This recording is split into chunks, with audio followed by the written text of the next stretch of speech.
All right, Michael, you want to do your little intro? Oh God, I wasn't prepared. What episode are we on? We're on 6. I don't even remember. I'm half awake right now. That's because you've been sleeping all day. Get into character. Oh God. Hello, everybody, and welcome to episode 6, I think we just said, of Truck Schmucks. We have a guest today. A guest whose mustache I am very jealous of. I'm going to admit that. I can't grow one very well. Here. My sideburn is fuller than my mustache. So I got to say, I'm pretty fucking jealous. Yeah, I will say, I couldn't, watching your podcast on YouTube, I was like, I want to grow a mustache like that. I'm jealous. Tell me your secret. It's a DNA that's been passed on for years. Yeah. Well, which is weird because your dad doesn't have a mustache, or did he? He got a legendary mustache. Oh. Wow. It got too much to manage, so he trimmed it. Or he shaved it off. Yeah, he shaved it clean off. I was like, that's awesome. If you just want to introduce yourself and to everyone. Thank you guys first of all, for the opportunity to be here. This is awesome. I'm on the West Coast right now. It is 4:00. You guys are on the East Coast. I love bridging the gap. This is freaking awesome. My name is Rich Zuniga. I'm a full-time firefighter for Los Angeles County Fire Department. I am a firefighter paramedic. I've been full-time for 9 years. Prior to that, I was a full-time EMT for a private ambulance company for 7 years. I have a 8-year-old son, 5-year-old daughter, and I live in Temecula, California. So again, thank you so much for allowing me to be here. Well, thank you for trusting us with coming on and sharing your story with us. So while I was watching, so if you guys don't know, Zuni also hosts a show called Talking Out of My Stash, which is, I think, freaking hilarious. That's words. It's so true. And the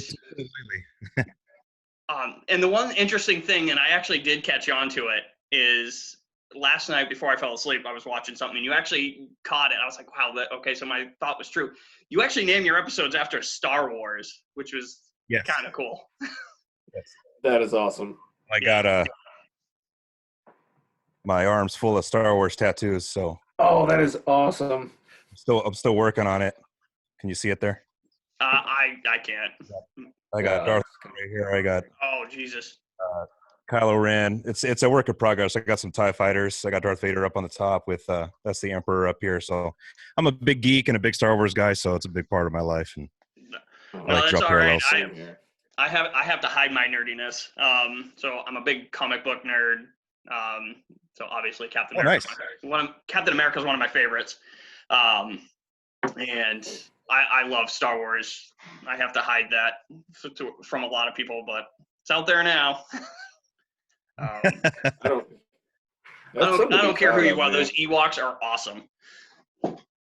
Yeah, there's schools of thought on those Ewoks, but I'm a big fan, even the new stuff and the prequels. So I know that's controversial, but yeah.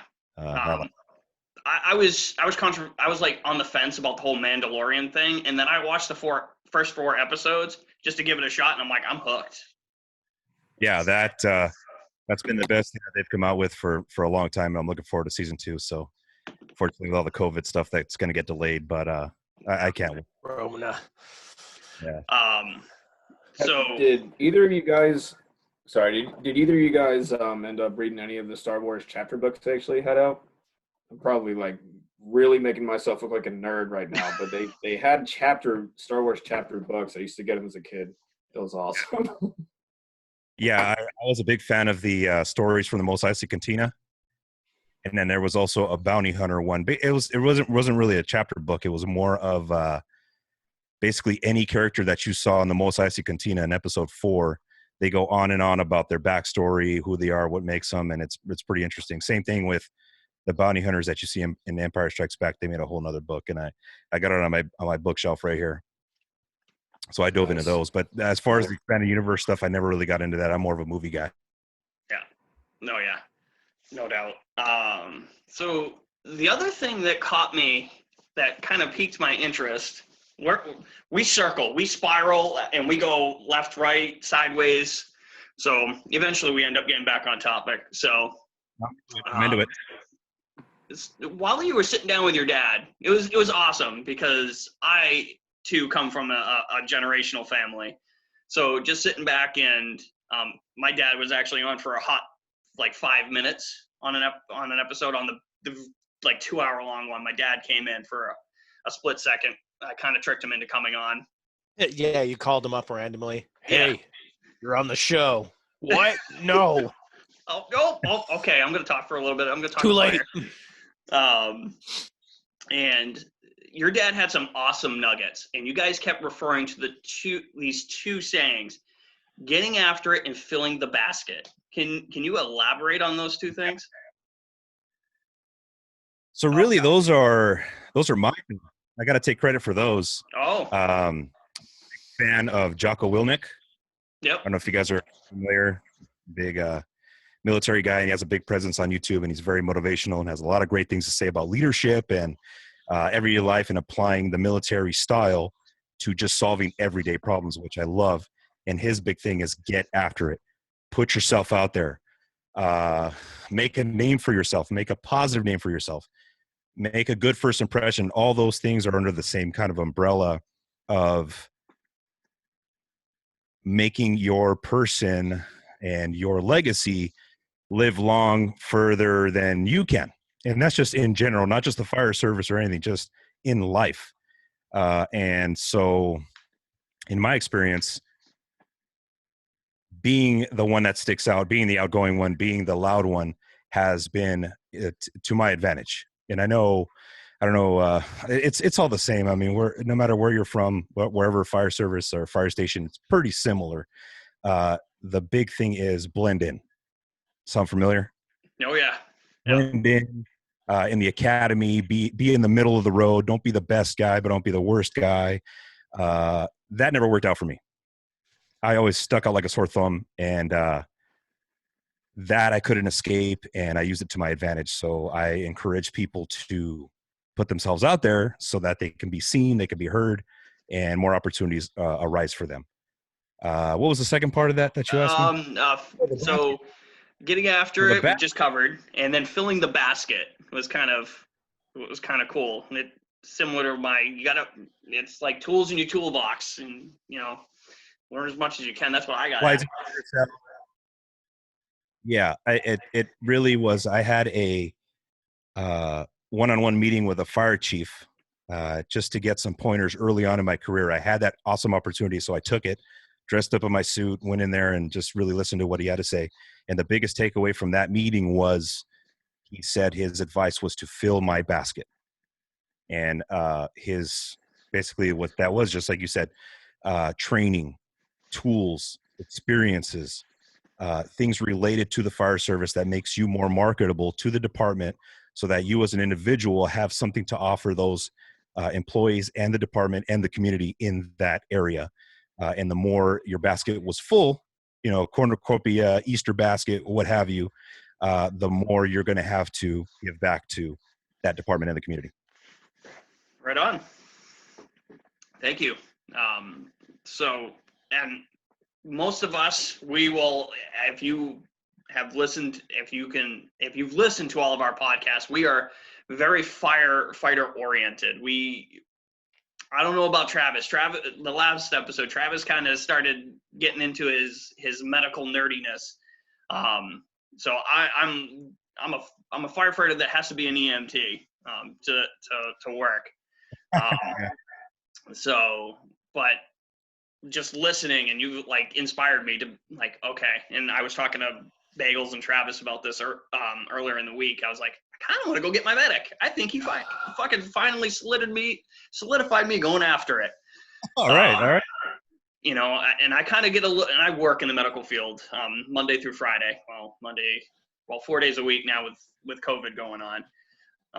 So I work at a level 1 trauma center. So I'm and then talking to the doctors, I'm like, okay, fine. This is actually something that I'm kind of interested in. The cardiovascular system kind of, gets my nerdiness going in the medical field.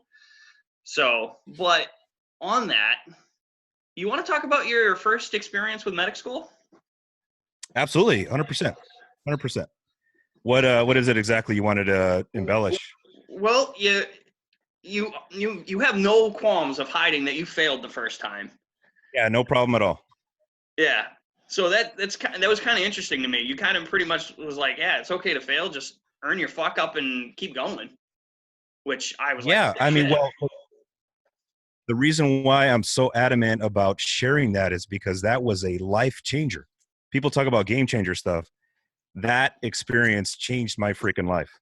The reason why I'm so passionate about the medical side is because it got me in full-time wise. Like right now I'm on a quint, I'm on a truck, we cut holes, we throw ladders, we do the fireman stuff. I love it. It's great.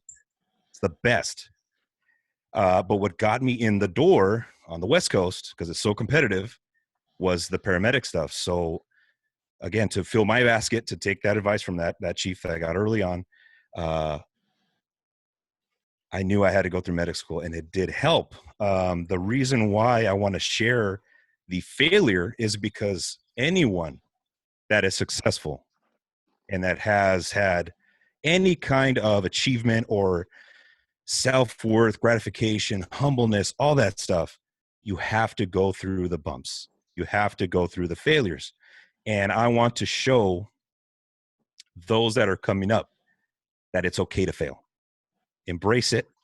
Learn to love the process. And in that, you will find yourself and learn what makes you tick and what challenges you and how to get through those humps. And if you can take that experience like I do, I take that failure and I apply it to any time life has gotten crappy, and it happens all the time. Oh yeah. I'll take that experience and I'll go, hey, if I was able to do that, I can get through pretty much anything. And that's what I've done. And the biggest and hardest thing since then personally has been going through divorce. And I applied that same mindset and that same failure. My marriage and my relationship failed. If I applied that same mindset, I was able to get through that. And I am getting through it just fine. It is bumpy, but it makes me grow and it makes me better. Yeah. I mean, Bagels' girlfriend right now, she's actually in medic school. So it was actually kind of nice. Maybe when she listens to this, and Mike, you can probably elaborate a little bit more. Oh no. On which part? How's she doing through medic school? I mean, we should just bring her, if she's home, might as well just bring her in. And I mean, this is awesome. We have a paramedic who's gone through bumps and stuff. So he's talking to her right now. Absolutely. She said no. Oh, all right. She's like, no. All right. And that's okay. We all have our own style, and it's okay to respect that and have empathy for that. Not everybody is outgoing or wants to put their face out there. I totally get that. Yep. And it's been through doing a podcast. I don't know if you've noticed, but you learn a lot about yourself. Oh yeah. It's a trip. Yeah. Actually, I remember at first when we first started, I was like, man, we should just be like kind of vaguely anonymous. And then we ended up like on camera. And I'm like, you know what? I'm actually okay with this. But I remember thinking back to it. I was like, man, I don't really want to, blah, blah, blah. We'll just talk. We'll just do voice. And that you guys are examples of putting yourself out there. By putting yourself out there, you didn't know you had that skill or that you would like putting yourself for the camera. Now here you are, and it's a great thing. And now we're, again, we're bridging the gap, East meets West, like you put in your title, which is an awesome thing. And the more we bridge the gap, the better, we become as individuals and as a team, because we're all trying to get to the same goal here. Yeah. In our jobs. And I was actually, again, talking to my dad. Me and my dad talk quite a bit. I have a 45-minute drive to work. So on the way home, when I know he's out, I call him up and we shoot the shit for 45 minutes. And I was telling him, I was like, the biggest thing and the thing that got me excited was you're on the West Coast, we're on the East Coast, and we're, through technology, we're bridging the gap, like you said. And I'm like, the most thing I'm excited about is Travis is a call guy and a per diem on a pretty full-time department. You're full-time, and Bagels and I, we work per diem, and we're sitting here talking just like, guys would around the kitchen table. Yep. And I had this all laid out in my head because I was going to bring it up. But it goes to show that there is a brotherhood in the fire service. And it doesn't matter if you're full-time union or just, Joe Schmo who comes in when the bell goes off, when his phone goes off, which is, we've talked about it several times. It's kind of disheartening. The only time you ever really see the brotherhood is at retirement parties and funerals. And I hate that. That's not what it's supposed to be about. If I come out to the West Coast, I was like, I don't expect, but hey, I'm a fireman. Oh, come on in. It's happened several times when I've gone to Boston. That's how I've met people that I have become friends with, is just going down and being like, hey, what's up? I'm a firefighter in Maine. And well, at that time it was New Hampshire, but it was like, yeah, come on in. And that just blew my mind when I was in high school when that happened. I agree 100%. We need more of that. And we all achieve the same goal. Our love is the same for the job. We're all geeks for different stuff. Some of us like to collect records, some comic books, some movies or whatever, cars. But at the end of the day, what keeps us going is we all share the same love for the fire department. And that's what should be the binding factor. I don't care what city, paid, full volunteer, like you said, it should, hey, I'm a fireman somewhere and, I go to visit Hawaii. Here's a shirt, let's trade shirts or let's trade patches or something. It's an awesome community to be a part of. And it's really cool to be a part of something bigger than ourselves. Oh, absolutely. The thing that really, like when I was a kid, what really set it off is literally I grew up in a fire station, and it was a small volunteer department back then. And I remember going down to the fire station every weekend, and I got to spend time with my grandfather. He was on the job. I got to spend time with my uncle, and obviously spend time with my dad. And my dad loves telling this story. When I was, I think maybe 4, I actually got kicked out of a Fire 1 class because I was 4 years old and I was helping the students. They weren't learning shit that day because they would walk up to me and be like, hey kid, where's the Halligan? And I would literally take them to the cabinet and show them where the Halligan was on the truck. So yeah, my dad loves telling that story and embarrass me in front of everybody. Sad to say I can't do that anymore, but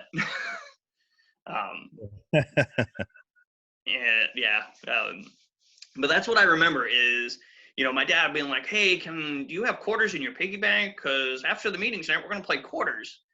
And I was like, man, I can't wait to join this department. I can't wait to play quarters when on Monday nights. But then that kind of faded away. And then I think as a general rule nowadays is we take the brotherhood for granted. And it only shows when there's funerals and retirement parties. It shouldn't be like that. It should be exactly what we've been discussing is, right.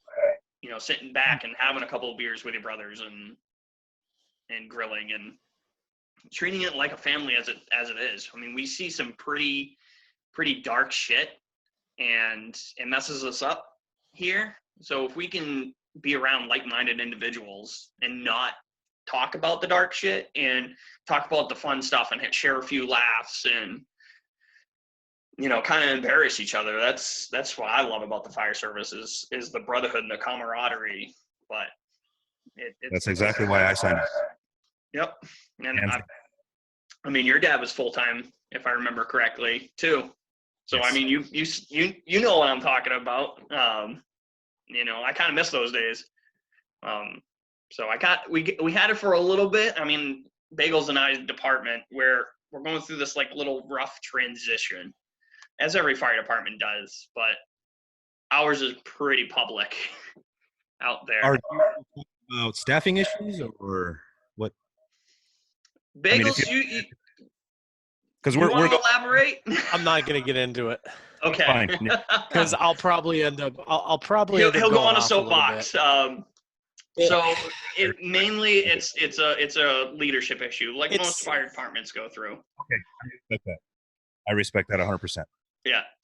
So It's more like they want to, instead of addressing the real issues, just look at someone to blame instead. Is Yeah. the most like simple way to put it. yeah, it's kind of like we're bound by secrecy. It's like you have to be like G14 classified to even talk about it, and it sucks because it's like, man, I don't, and I flat out told our interim deputy chief, I don't know if he's officially got the title, is like, I don't even want to come around anymore. It sucks. It's dragging me down, and I don't need that right now. But I love the job. I'm not gonna leave it. It's a vicious. It's that exact same. It's a job that you can love, but it's never ever gonna love you back. It's gonna bitch slap you and laugh and run the other way. That's very true. So really, it turns out to be a question of what do you want to get out of it? And if you want to get out a lot, you will put in a lot. If you don't want to get anything out of it, you're not going to put anything into it. Right. And that's just the bottom line. And it really doesn't take much. Turning around morale, in my opinion, it seems like kind of where this is going, right? Correct me if I'm wrong. No, yeah. I mean, it's a good place to go. When morale is low, it doesn't take a chief to do that. It doesn't take a chief to change policy. And this is speaking from a guy that's on a firefighter level. The coloring book. I don't know if you saw the coloring book I did. Yep. That was actually the third thing down on my list here. 170 plus stations now have access to this coloring book. The entire county of Los Angeles, the entire World Wide Web. If you log on to our website, you can download the coloring book. A fireman, paramedic did that. It's doable. I'm a strong believer in make your own bed and the rest will follow.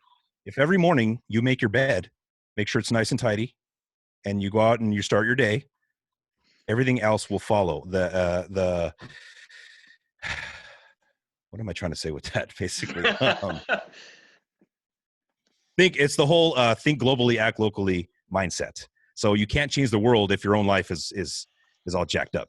So get your own self, in order, get your own room clean per se, and then everything else will follow. So in your own fire station, if you want to change morale in the whole department, start with your station. Christmas is coming around. That is a widely known family holiday, 100%. Everyone agrees on that. And fire stations, on our end, I'm sure with yours, we have Christmas parties, right? Do you guys do that? Yeah. This year it was a little awkward though. Ooh. Oh. Yeah. It was like I didn't even show up. I didn't bother. The ex-wife and the girlfriend to the same party. Ooh. Yeah. Okay, well.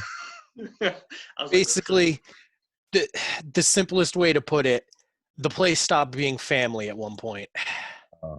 Yeah, we let the dark shit sneak in the front door, and nobody decided to let the dark shit out the back door, and it just hovered and stayed. And they buckled onto it more than anything. Yeah. That sounds like sucks. There was. It wasn't just one thing. No, yeah, it was. It's what drove me out the door. Yeah, it was like 5 multiple things. Yeah, but you went out, and not to get into details, but you went out in a blaze of glory. We're not gonna go there. We're not gonna go there. You ended up walking out of the door and getting a better opportunity. Oh, walked out the door. It was kind of a good coincidence. You got. Yeah. Travis, you walked out the door, gave the finger, and went to literally, if the fire service was the New York Yankees and the Red Sox, you left the crappy last place Red Sox and you went to the Yankees when in the prime, like the 90s, is the best way I can describe it. So that's fair enough. It worked out for you. It ended up giving you better opportunities. And I can tell you week to week when we do this, you have become a better person. And so I think being around that tight-knit group of individuals up there has made you a better person all the way around. So you're not so frumpy all the time now. No. Oh God, I was like, and I still am to an extent, like the poster child of salty just attitude because I'm pissed off all the time. It actually sucks because I used to like live in the station kind of thing, and now I'm just like, I don't want anything to do with you guys. I work my shift, I go home, fuck it. It's not worth the stress. And that's happened a couple of times, not just where we are now. Yeah. First thing that drove me up was the family thing. I was tired of being under the shadow of my last name, and I'm like, I want to break out. I was like Freddie fucking Mercury. I was like, I want to break free, and I broke free. So, and it's just tough. But kind of speaking of the mental game, so you were on the squad for the longest time by the sounds of it. Did you get burnt out? Because LA County has to be like, yeah. I got absolutely burned out, and I will admit that again. Yeah. Very transparent here.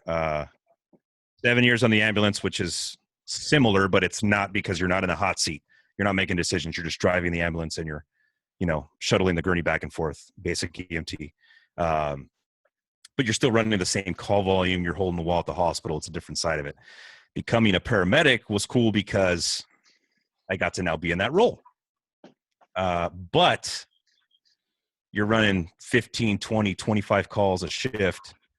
You're following with the hospital, with the ambulance to the hospital on 90% of those. And 80% are because the captain on scene wasn't comfortable with the decisions that you were making. So a testament to what you guys were talking about as far as getting burned out, angry at resentment towards leadership was because certain individuals that were in the leadership position did not have a good understanding and handle on their job, were making decisions on my behalf. And it was irritating. So I thought I had a pretty good amount of experience and a good gut. Yes, I did make mistakes, but as a whole, I thought I was a pretty good paramedic. So to have people second guessing me all the time was frustrating. So it was time to move on. And now I get to enjoy the perks of doing the real nitty gritty fireman stuff, which I love, because that really wasn't like you got the idea. I'm very passionate about the medical side. I love the medical side. I'm a nerd about it, but it's not sustainable, especially, 2 years, sure, 1 year, 2 years, no problem. But 5 years it's pushing it. But at the same time, I have the opportunity in my department to ride a quint just based on my seniority. Why not? And I'm weak on that subject. I'm weak on construction and roof ops. So in my opinion, if I'm weak on a subject, I'll drown myself in it until I get it right. And that's what I'm doing right now. I mean, since you brought up the subject, Captain Bobby Eckert, I don't know if you've heard of him. He's a captain in Camden, New Jersey. He has this class, and literally it is awesome. Stays true to its name. It is the Idiot's Guide to Building Construction. He goes through very basic, like not even knowing anything about building construction, and he kind of goes through it, and it's really good. I actually took it a couple weeks back, and I was like, oh, this is a good refresher on building construction. And I sat there and I was like, I'm amazed. I'm like, ooh, I'm going to tell people about this. What is it on? So you have to, I'll send you the link to it, to his Instagram page and stuff. And he holds it pretty frequently, with all this COVID stuff. He's been doing a lot of Zoom stuff similar to what we're doing. And that's how I took it. Because he was actually coming up to Farmington, Maine. And I was like, okay, I'll drive the hour and a half up there to go see him, because I've read a lot about it. I have his book. And I was like, okay, well, he's pretty funny. He kind of meshes with my line with firefighting, and why not? And I was like, I've taken like 2 of his classes, and I'm like, holy shit, this is awesome. Down and dirty, street smart firefighting. It's a live event kind of auditorium deal. Oh yeah, yeah. Oh, And crap, I fucking lost my train of thought. It's been happening a lot lately. we were going about the building construction being a weak point, and yeah. But yeah, I would definitely find out when Captain Eckert is holding another one of those and take it. It's well worth it, and he's very interactive. He sits there and he fucking chirps at everybody that comes in if you sign in early. I mean, for that class, he is a hardcore Philadelphia Flyers fan, and I just randomly just show up really early, decked out in Boston Bruins gear. He's like, that fucking team, and I was like, I gotta fuck with this guy. nice. Yeah. But now a Quint. So I actually did some research. So a Quint is actually a tiller truck, correct? Correct. He gets to ride on a tiller, boys. Oh, that is so awesome. What's the nearest tiller, like Boston? It's the fucking. Somerville. Yeah. It is best fucking. The last department I was on, I always used to joke around with the chief. I was like, man, just get a tiller, and then you could brag about having the only tiller in Maine. I was like, come on, it's a selling point. You would think that Portland, with the tight-ass streets that they have, they would have a tiller truck. I'm surprised. I know they used to have like a snorkel back in the day, but I'm surprised they don't have at least one tiller. Yeah, because they don't have really down, like, tall buildings, but like, yeah, exactly. Especially depending on which side you're coming from, if you're going to actually follow the one way. Yeah. That whole intersection there with like High Street and everything is just like a cluster. Let's see, High Street, and then you have the other one down the other end. High Street, Free Street, and then there's like a little spur, and then it comes this way, and then Congress does this weird loop. Yeah. It's just ridiculous. I think it's just an extension of Congress Street. So the city that we're talking about is the city of Portland, Maine. It's very similar to Boston. It's an old farming community that they just decided to pave over like cow trails. A lot of one-way streets over the cobblestones. Yeah, and it's very tight. They have this brand new rescue truck. I'm like, I don't know how they're fucking gonna ever get it down half these streets. Which is kind of cool because LA County is generally cities, and they have a lot of tight streets. And I remember, as I got into the fire service, I was like, man, where do I want to go? Because I always wanted, the goal is always been full-time. And I was in high school, and my guidance counselor was like, so you want to be a fireman? Where do you want to go? So I whip out the shopping list. I'm like, New York, LA. She's like, LA, okay, let's talk about this. That's a different coast. You'll be away from your family. I was like, why do you want to go there? Because they got really cool-ass trucks, and they get to do a lot of cool shit. So I showed her. I pulled up the video of, I shared it on our Facebook page. It's LA. It's either LA County or LA City roof operations, and the most memorable one is that guy is not even masked up, doesn't even have a pack on. He's just sounding the roof like 5 times, throws his ladder, and just opens the roof. I'm like, yes. That sounds very LA City. LA City is very aggressive. They're awesome department. They're fantastic. All the time. They're freaking awesome department. We're aggressive too, just not as aggressive as that. And they're more, world renowned with truck ops. John Mittendorf, I don't know if you read that book, Truck Company Operations. He's an LA City fireman. He literally wrote the book on truck company operations. Badass. Yeah. I have been, we don't have a ladder truck in our department, but one of the departments I was on in New Hampshire is we had a bucket truck, a tower.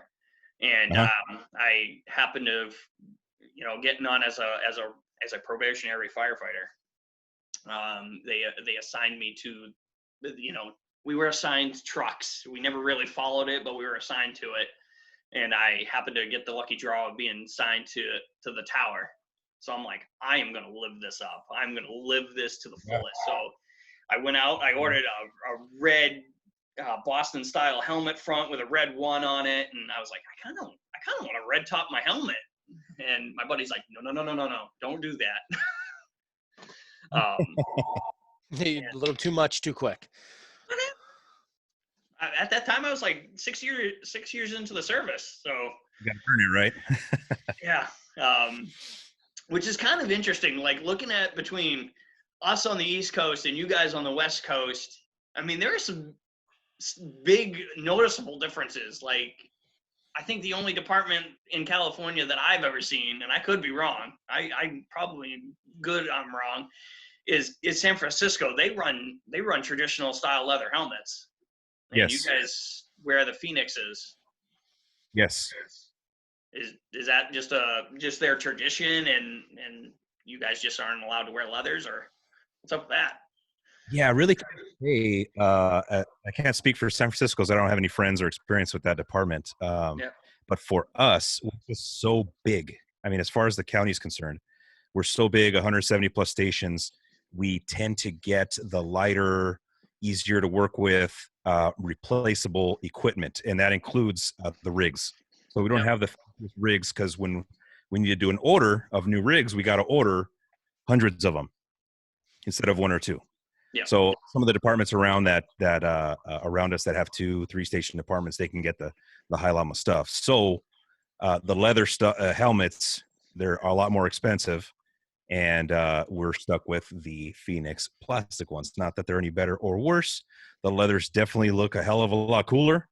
And I'm sure there's a lot more advantages to that, but I've just accepted the fact that we're so big physically that we have to settle for very base equipment. Nope, and there is nothing wrong with the helmet you guys wore. I've actually been kind of like, all right, well, I'm leaning towards one of these helmets because it has a dual purpose. I'm like, well, I could use it as my wildland helmet and my structural helmet, and you kill two birds with one stone. I don't have to grab two helmets, during the summertime. Right. But also aggressiveness. I mean, we've kind of just alluded to it, that you guys are semi more aggressive than we are. Not so much my mindset, because I don't believe in transitional attack. I don't even know what the hell that word means. It's like either you're going in or you're Michael with his air quotes. It's either we're going in and we're putting the bitch out, or we're going to stand outside with our thumbs in our asses. So you need to make a decision. I have the very awesome privilege to work alongside with Chief Daryl Calcones, who's the chief in charge of our training, who was a spearhead, a big leader in that idea. And his thing, behind closed doors, behind the videos and all that stuff, is his big thing was transitional attack was not made to replace anything. It was just another tool to add to your basket, your tool, your carousel, or whatever you want to call it, to use in conjunction with traditional firefighting methods. So you are going to go inside, you are going to get to the seat of the fire, but you're just going to use transitional attack to aid that, especially with our department, since we have so many resources on scene. We're on top of each other and looking for jobs and elbowing each other to get something to do. One company can be attached to transitional attack while others are doing rescue and others are doing roof ops and another is making the internal push. So sure, that's not going to be the glamorous job to get the transitional attack. We know that, but it's part of the piece of the puzzle, and it can be used. Not necessarily all the time, but it is used when we can. Right. I don't know about the YouTube boys, but I started watching Live Rescue, and they follow, I think, Sacramento a lot. And I'm like, wow, those guys know how to do it. Like they pull up and they just fucking went to work. They're like, no ifs, ands, or buts. Everybody hopped off the truck. Everybody knew what job they needed to do, and they just went and did it. Which here, I've been to, about a month ago, we were constantly out the door for a job. And like every week, it seemed like we were going out for a structure fire. And not Michael missed out. I chose to stay home. It's different. Yeah. It's a story. I'm not going to get into it. But actually, no, you actually went to one. We were first due on one in a brush truck. That was different. We were first due in a brush truck. And I am just amazed on watching guys, because it's mainly full time out there, and just watching them, how they just work. It's like clockwork. It's like you don't even miss a beat. It's amazing. Fascinates me. Kind of jealous. There's a lot of pride there. There's a lot of pride there, and we just, just like with anywhere, you don't want to look unprepared. You don't want to look like a fool. So you will prepare with your crew. And there are some crews that look like a bunch of buffoons, and their training speaks for that. And that's their choice. But if you have any bit of pride, like we're talking about Brotherhood, there's no better way to increase morale than to go out and do a 30-minute, 1-hour drill. Not anything crazy. Put the stick up, put some rag on the ground, not a big deal. Do a long, alleyway, simulate an apartment or anything. And it's just a testament to your training. But it all comes back to pride.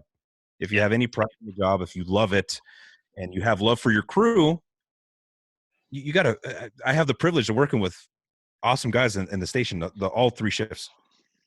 So we're interchangeable. We're working trades, we're working overtimes, whatever.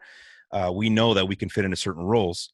And because we're friends inside and outside the job, someone says, "Hey, let's go drill." You're like, "Yeah, let's do it." Because we're just basically running plays like we're on a football team or something. It's a lot of fun. Yeah. And wow, that actually, Chief Nick Martin, he is where is he from? Columbia, North Carolina. He actually talks about that in his classes. He's like, you don't see football teams during practice. How many actually, I have to get the quote right because it's going to bug me if I don't.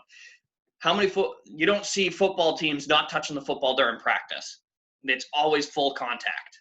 And you're touching the football, getting your reps in, and that's how training should be in the fire service. And practice how you play. Exactly. I think I actually made a post about that the other day. And one of my first shifts on the department, because we run per diems, we run a full-time 24/7 crew on the ambulance, but you work from home at nighttime. But one of the things is, we were washing the rigs, we were trying to do that PR thing, and one of the lieutenants snapped a picture of me and another firefighter washing the rigs, and I captioned it. I stole it, and I didn't steal it. I was like, I'm gonna use this. Yes, and I used it on my personal Instagram page, and my caption was, "Pride in your department and pride in your equipment. If you take care of both, they're gonna take care of you." Mm-hmm.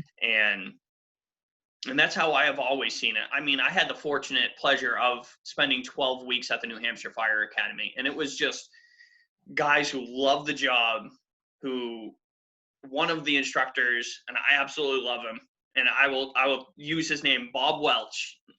He used to be on Rescue 1 in Manchester, New Hampshire. He's also the drum major for the New Hampshire Pipes and Drums band, so he goes to a lot of funerals. And awesome. Well, not awesome, but I know what you meant.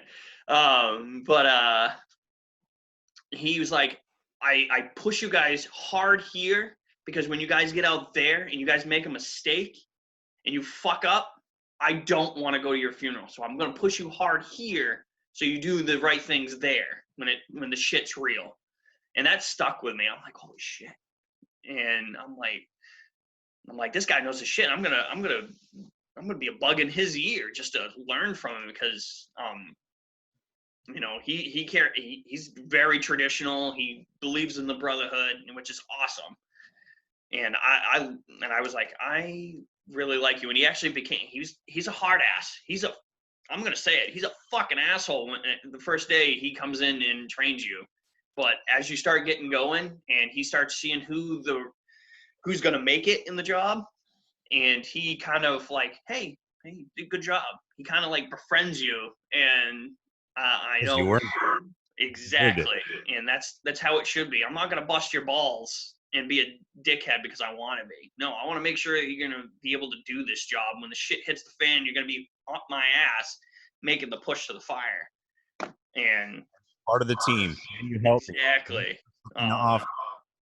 Why does Master Yoda screw with Luke Skywalker when he first meets him?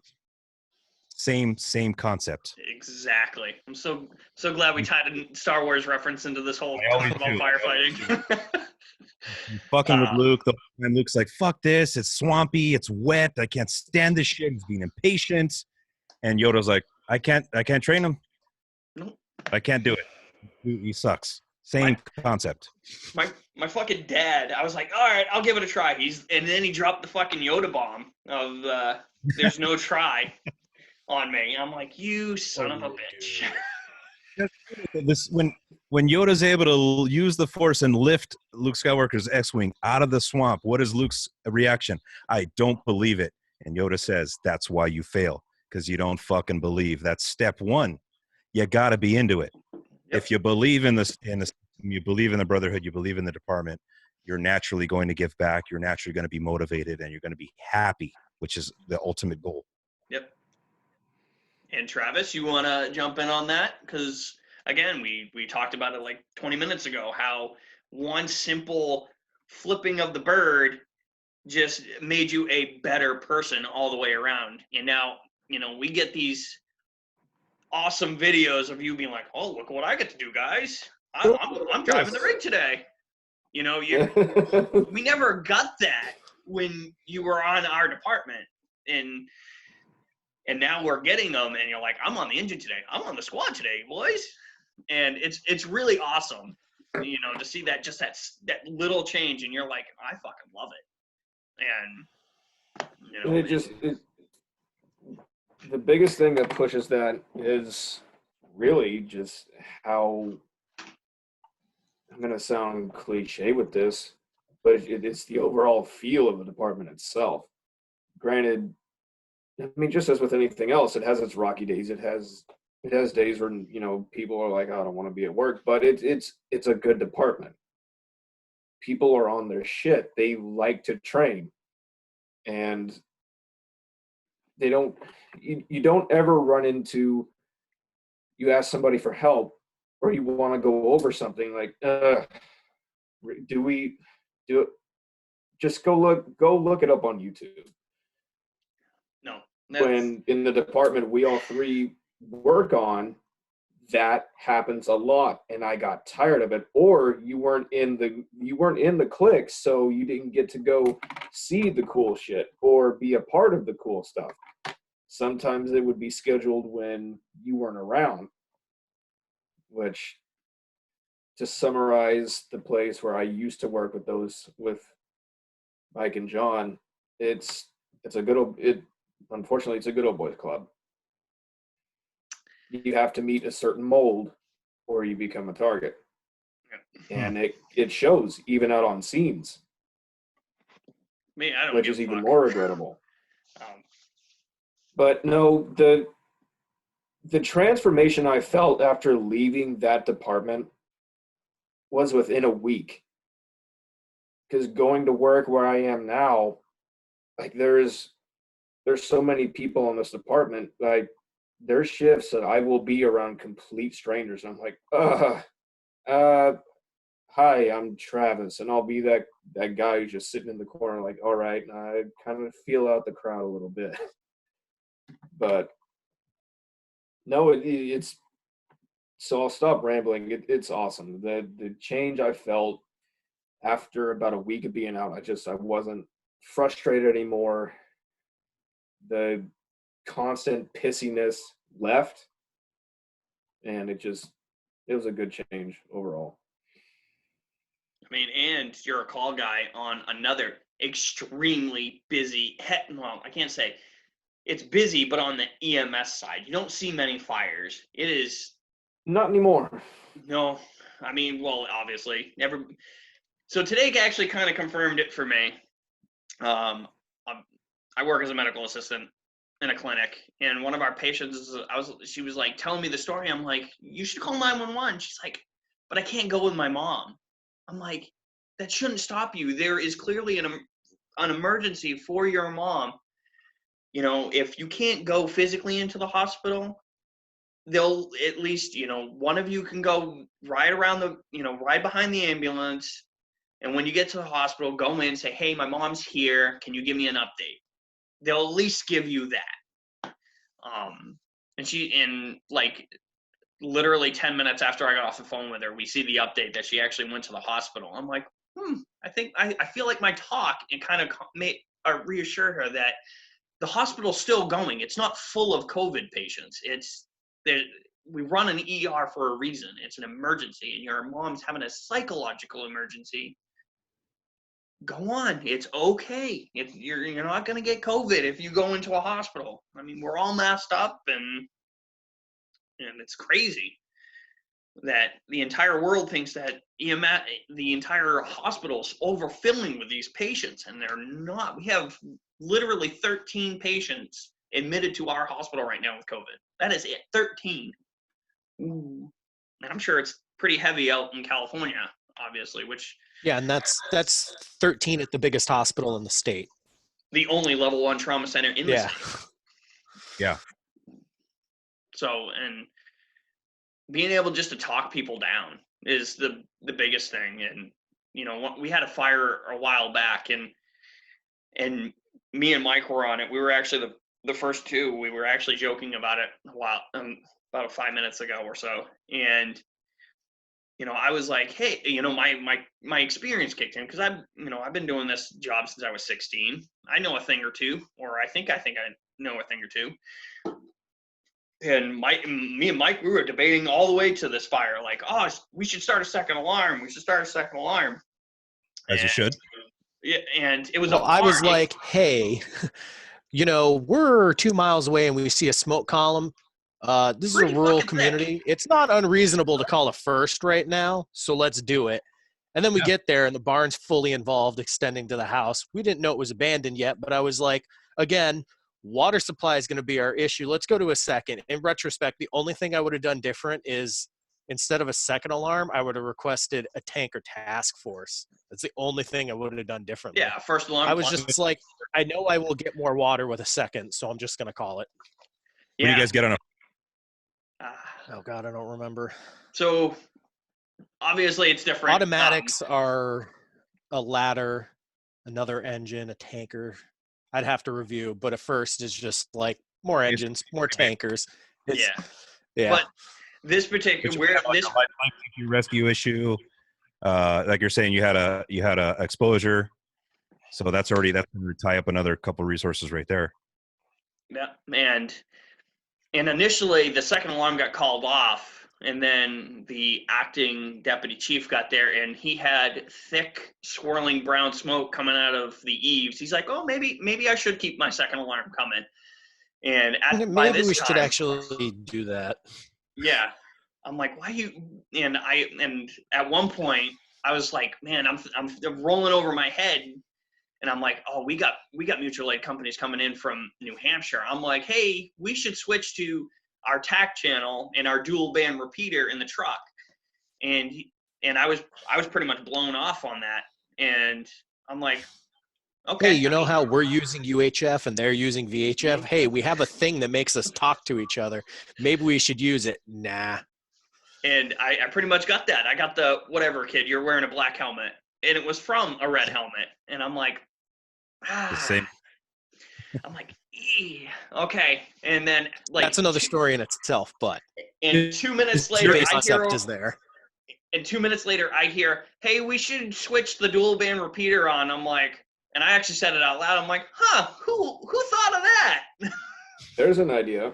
And the truck had actually finally shown up. Yeah. It was third dude. And your tactical's VHF? No, we use UHF.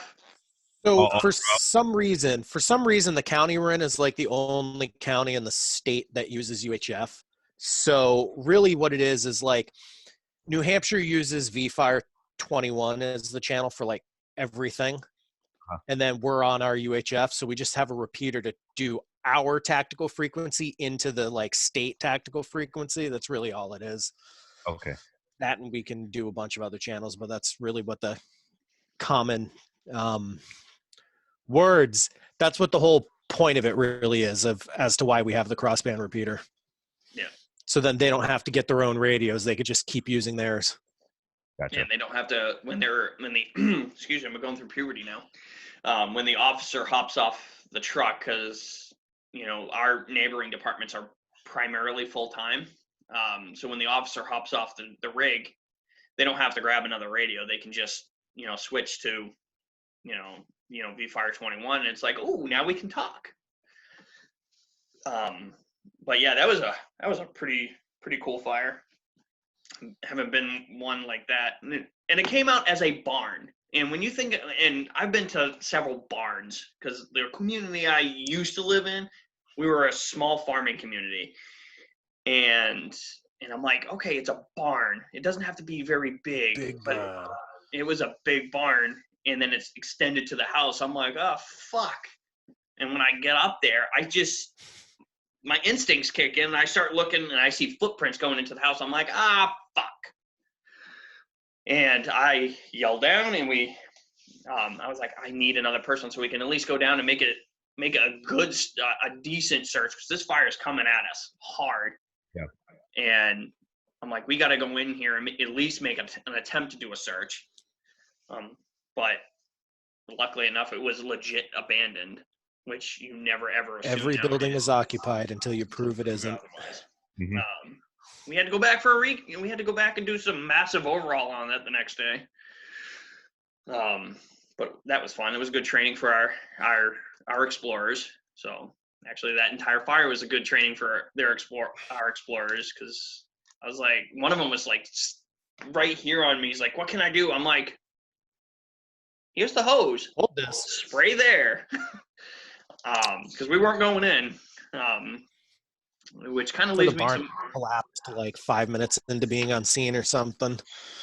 I didn't see that. I was on the other side, so apparently it happened. I heard it. I was doing water supply, so yeah. I walk out to go to rehab, and I look down the street, and I'm like, "What the?" I literally said this out loud. I'm like, "What the fuck did I do?" Because I made the call, and I stand by my call. We made the call. I encouraged you to. We debated from the time we left our detail all the way to when we got to the end of the driveway, and we were like, "Yep, we're doing this." That's the thing. It was a discussion. It wasn't just like you being like, "No, we shouldn't." Me being like, "No." It was like, "All right, let's actually run through what's going on. What do you think? Let's go back and forth." And then I think I literally said at one point, I was just like, "Fuck it, who cares? You could always cancel units." Yeah, it was like right when we were like, we could start to see the glow of the fire, and you're like, "Fuck it, we can always just call it." And I was like, you could turn people away. Yeah, we pulled up. We got the B side built. I don't know how you guys do it, but we do the A, B, and C. Yeah, A, B, C. Yep, it's easy. We're firefighters. We're generally just stupid knuckle draggers. So easy. 1, 2, 3, or A, B, C, D. A, D, C, B. Yep, that's exactly what I was gonna say. Man, proves my point. So we had heavy fire on the A side and the B side. I'm like, yep, and it's just extending down towards us, getting closer. But that's what, and to me, that's what proves the leader is you talk to your crew and be like, "Okay, guys, what do you think?" Because I could have been wrong. Michael could have been right. Mm-hmm. But we discussed it, and it didn't matter who was right or wrong. But the job got done, the fire went out. The way I look at it, the way I look at it is it doesn't matter who's right or wrong. Did anyone get hurt? Did anyone die? It doesn't matter who's right or wrong. You did the job. You got it done. No one got killed. Perfect. Yep. As long as it didn't take you like 9 hours when you could have done it in 1, then maybe it's a little iffy, but other than that. These guys know it. But one of my favorite videos, and I share it quite often with these guys, is from Captain Eckert, and he was doing a National Fire Radio on tap event, and he standing next to this giant, fermenter, and he's like, "Everybody wants to be a fireman until it's time to be a fucking fireman." And, everybody wants to do gangster shit until it's time to do gangster shit. Yeah. And that's the same thing as I look at it. We get into this job because we love to do it. I want to do it because I love fucking running down a hallway with fire rolling over my head. And plus I get to, save kittens. But, Yeah, I lost my train of thought. I'm going on a soapbox, and I don't want to go down that alley. I'll bring it all back for you. That brings all back to the person that puts themselves out there and puts their face out there and their experiences and their personal story is the person I want to work with, because that's the same person that's going to want to do all that cool shit you're talking about. The one that hides, keeps things secret, they don't want to do the gangster shit. No. Everybody likes to talk a big game until the big game actually is here, and it's like, okay, let's go. You know. Well, I had one last thing, but it's not your strong suit, but it's talking about building construction. Buildings build. Give it a shot. But we were talking about it, and like the shingles out there. Do you guys have like the regular shingles, or is that clay stupid shit that you step on and it just slides on you? Ceramic. Great topic. So, shoot, a month or two in, I never into this new station that I've been at. I've been there since October of last year. I've never been on a clay roof before, and I heard about if you get on a clay roof, break it. You got to break it up because it's slippery, especially if it's condensation or anything on there. They're just slippery just without any water. Right. So we do have those traditional Spanish style clay roofs, and it's a pain in the ass to bust through. So the two guys, the engineer and the fireman in front of me, worked their asses off breaking those things with the hooks. I had the saw, and I was pretty much basically standing there watching them work while they used all their energy breaking that shit up. And because they had to not only do in front, but the left and the right as they're going up, and they had to sound. So not only are they breaking the stuff, but they had to make sure that the structure was structurally sound. It was a single family dwelling, newer construction, very lightweight. So we were really babying our way up there. And the other caveat to that is we have clay tiles that look like wood shake. Yep. As a stylistic choice for that developer. So newer developments want that craftsman style look for their home. So they have a clay tiles that look just like wood shake roofs, but then you have to bust those up too, and it's a huge pain in the ass. Yeah, I have experience with that, so luckily I had a good answer for you there. Luckily, yeah, which is awesome, because I think on the last episode we were actually talking about it, just how shitty it must be to not be able to take a step and then just have that fear of sliding off the roof. I mean, there is a video when I took a RIT class, they actually showed it, is a guy stepping onto one of those roofs and falling right through naturally. I saw that same one. Yeah, I mean, we've all seen that one. Was it Arizona, I think? Yeah, and the guy literally, and they only show the clip of him falling through. What they don't show is his head only went to here. He actually just fell, and he's literally just neck high. His head sticking out of the roof. He's lucky. Which was still pretty freaking scary. I mean, you're seeing all that smoke billowing out, and then the guy dropping through the freaking roof, which is fucked. Because he didn't sound it. At least it didn't look like he sounded the roof. But yeah, I know. I think I know the video you're talking about. It gives you a really false sense of security when you're on one of those roofs because it looks sturdy, and when you're stepping on it with your boots, it feels sturdy. And like I told you, you have to break through that initial tile to even get to the roofing material to feel what you have underneath you. Right. So you really got to do the work to bust it up. The positive about that, though, is because they're so slippery, as soon as you break it, all the remains tend to slide off. The rest of them go away, which is good. Yeah, I think the only equivalent we would get is a metal roof. Yeah. Fairly common in New England. And the reason is because once it heats up, the snow slides right off. Oh, those give me the heebie-jeebies personally. Oh, metal roofs give you the heebie-jeebies? A little bit. I personally structure underneath the members. I can't remember if they just do it on top of plywood or if it's just right on top of the joists. In mobile homes, it is literally just the metal roof and then the trusses. Trusses, yeah. And then there's actually two roofs on a mobile home up here.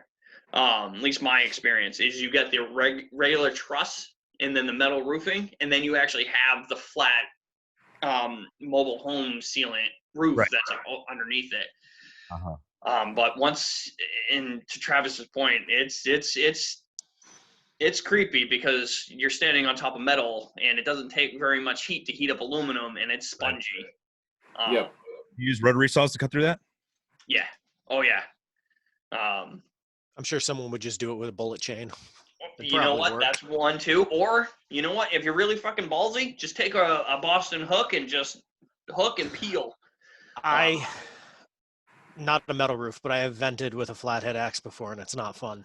Yeah. You used the wrong end, didn't you? You used the wedge The end. flathead, just hammer through it. It's good. That's No, we actually went the to trick that I've watched is you take the flat, and it's actually Lieutenant Mike Champo. He actually shows you. You take the flat end of the thing and you just pile away, and you can vent a roof with a flathead axe, which is actually kind of cool. I was like, oh shit. And Mike Champo, he's a FDNY lieutenant, and on this side he's the end all be all. He knows his stuff. Which is kind of interesting. I think of what they call it. What, the pig, where it's the flathead with no actual... Yes, it's the pig. That's it. Or not the flathead, it's the pig-headed axe with no blade. Yeah. Couldn't remember what it was called. Well, and the thing of it is the way he was describing it is when you put the wedge end into the roof, it gets stuck like a wedge. So why not flip it around and put the blunt end into the roof and then make your cut that way? See, if I had known that, would have made my life easier. You too, brother. Right? This was also, it's like almost 3 years ago at this point. Yeah. Why learn from a senior guy when you can learn from YouTube? Exactly. Right? But learn from making the mistake yourself and then figuring out, hey, there was a lot better of a way to do that. You fail, and guess what? We'll circle back to the beginning where you fail and you learn. Yep. Make the same mistake twice. Exactly. Right? I didn't even make note of this, but kind of following you on Instagram, I noticed you do a lot of artwork. And judging, I was just about to say, the artwork behind you has to be yours, right? All mine, all of it, yeah. Yeah. So if you guys haven't seen his stuff, go check it out. It's pretty fucking cool. So I heard that you did a lot of t-shirt designs, and you're like, fuck this, I'm out. Yep. Because it just got too busy. I got too busy, and firemen like to micromanage. When it gets into the group setting and voting and shit, it's a pain in the ass. And they have no idea what it takes and the work that gets put into it. They think just because it's digital and just because you're using a computer that it somehow makes it easier. Not the case at all. Again, just like with anything else, it's just a tool. Sure, you're going to use a chainsaw over an axe because it makes things a little bit easier. But if you don't know how to work that chainsaw, how good of a job are you going to do? Right. You got to put in the work and get the knowledge. Same thing. So it still takes a lot of work. It's all done by hand. It's all drawn like I do on a piece of paper. It's just on a screen now. That way I can share it. And the amount of work that I was putting in for the monetary value that I was receiving, plus the stress, it just wasn't worth it. So I started doing the podcast for free to give back to the community and give back to the kids. The target audience is like explorer age to, a rookie fireman, and basically giving tidbits and nuggets and things like that, and sharing my experiences to make it a little bit easier on them, because I did not have that per se for me. I had my dad as a resource, but we're living in the YouTube social media age, and I have a voice. Why not share it? So I'm finding much more value and fulfillment and happiness in giving this information out for free rather than charging for a talent that I've always had. Right. And like I was on my lunch break and I was like flipping through your Instagram story. I'm like, okay, this is a pretty cool fire truck. And then I was like, and then 30 seconds later it was like done. I'm like, how the fuck does he do that? But I'm like, that has to take all day. Like that was over sitting around and being bored. And the Thompson Speedway truck, I was like, wow, that's pretty fucking cool. That's all one design coming together for a charity golf tournament. So that's another thing, is I wanted to be more available to raise money and be a part of, we're talking about the Brotherhood, giving back, being available for guys that are hungry for knowledge. I didn't want to be the salty guy that's there like, if you come with a question and you have a thirst for the knowledge, I want to be readily available to provide that. And doing the designs was not that route. So giving that up as a side business is great because it's freed me to use that talent for giving back and just friends and, you know, close people, and for myself, really. Yeah, I'm definitely. I don't know how many episodes you've gotten in. I know that we go quite, as you can tell, we spiral and then we come back on course. So it makes our episodes quite long. But you know, it has to help out with like the dark shit that I was talking about in the beginning. Just being able to like free, like kind of meditate and kind of just let go and just kind of draw. It must help out with the mental health kind of aspect of it. I preach 1,000% because I've been to the edge, you know, based on what we were talking about. I'm very passionate about the mental health aspect, and I'm glad that is now a thing that is getting the focus and forefront with us as a brotherhood and a career. And I preach sticking and finding balance with talent, with hobbies. You like to golf, you love to fish, hunting, whatever have you, painting. Yeah, I'm learning a lot of guys are fishermen. You're outside, you're getting sun rays. It's a great thing, and you're stressed out at work. You know, people aren't helping you, or you had a busy night. To go and have something to decompress with that makes you a normal human being is huge, and it makes you a normal human being. Go figure. Right. So it goes back to that concept of if you have a saucer with a coffee mug on top, you fill that coffee mug as you fill it up and it overflows, and the saucer is everyone else around you. They reap the benefits of that extra spillover. Now, if people are taking away from that and you have an empty coffee cup, the people around you can't take from that, and it's just miserable for everybody. So fill your own cup, fill your own basket, and then it overflows onto everyone else around you, and they will reap the benefits as well as you. So not only you're going to be happy, but so is everybody else. Yeah. And like drawing leads me, gets me there. When you said, I get stressed out and it's busy. I bust out being able to create something from nothing and look back on it. For me, I'm like, man, this is fucking awesome. Yeah. And you know, and Travis actually put together episode 2. I don't even know how you met James, but we got on a soapbox of mental health because that was the driving force of this whole thing. Everything else is just bloomed on its own. Our whole thing was to be able to create an outlet for the three of us to talk about, you know, the service. And, you know, I went through my own mental health shit, and that's the reason why I stepped away for 10 years because, you know, being on that busy New Hampshire department, we were seeing fatal car crashes every other week, it felt like to me. And, you know, going to a fatal motor vehicle accident that I later found out that following Tuesday, well, the next day actually, it was a good friend of mine. And that sucked. And being able to handle it professionally and personally, it was married together for a very long time, and it still is. Professionally, I've been able to let it go and talk about my experience with that, but personally, I'm still back on that sunny October Sunday. Yep. And what you were smelling, wearing, the time of day, who was your partner? I mean, you never forget that shit. Yep. And I remember sitting in the cab of our heavy rescue truck and talking to my dad. I'm like, I can't believe I'm staring at a dead body right now. And it was covered up, but I'm like, I can't believe we're staring at a dead body. Now I know what he's talking about, just sitting there for hours at a time waiting for the ME to show up. And it sucks because that was a double fatal. So you have the body here and the body over here.